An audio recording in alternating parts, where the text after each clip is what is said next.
ಜನಶ್ರೀ ನ್ಯೂಸ್ಗೆ ಸ್ವಾಗತ. ನಾನು ನಿತಿನ್ ಮಂಜುನಾಥ್. ಮಂಡ್ಯದಲ್ಲಿ ಉತ್ಸವದ ವೇಳೆ ದುರಂತ, ಕೊಂಡಕ್ಕೆ ಬಿದ್ದು ಇಬ್ಬರಿಗೆ ಗಾಯ. ಮಂಡ್ಯ ಜಿಲ್ಲೆಯ ಶ್ರೀರಂಗಪಟ್ಟಣದ ಮುತ್ತು ಮಾರಮ್ಮ ದೇವಸ್ಥಾನದ ಬಳಿ ನಡೆದಂತಹ ಉತ್ಸವದ ವೇಳೆ ಅವಘಡ ಸಂಭವಿಸಿದೆ. ದೇವರು ಕೊಂಡ ಆಯುವ ಸಂದರ್ಭದಲ್ಲಿ ದೇವರ ಗುಡ್ಡಪ್ಪ ಎಂಬ ವ್ಯಕ್ತಿ ಕೊಂಡಕ್ಕೆ ಬಿದ್ದು ಗಾಯಗೊಂಡಿದ್ದಾರೆ.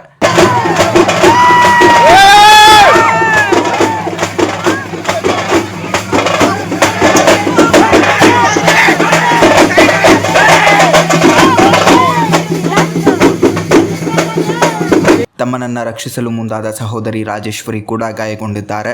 ಮುತ್ತು ಮಾರಮ್ಮ ದೇವಿಯ ಉತ್ಸವದ ಪ್ರಯುಕ್ತ ದೇವಸ್ಥಾನದ ಮುಂಭಾಗದಲ್ಲಿ ನಡೆದ ಆಚರಣೆಯ ವೇಳೆ ಈ ಘಟನೆ ಸಂಭವಿಸಿದೆ ಎಂದು ತಿಳಿದು ಬಂದಿದೆ.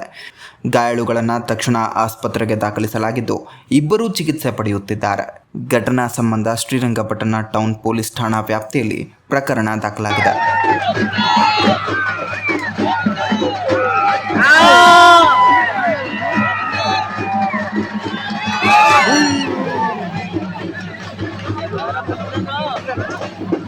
ಇದೇ ರೀತಿಯ ನಿರಂತರ ಅಪ್ಡೇಟ್ಗಳಿಗಾಗಿ ನೋಡ್ತಾ ಇರಿ ಜನಶ್ರೀ ನ್ಯೂಸ್.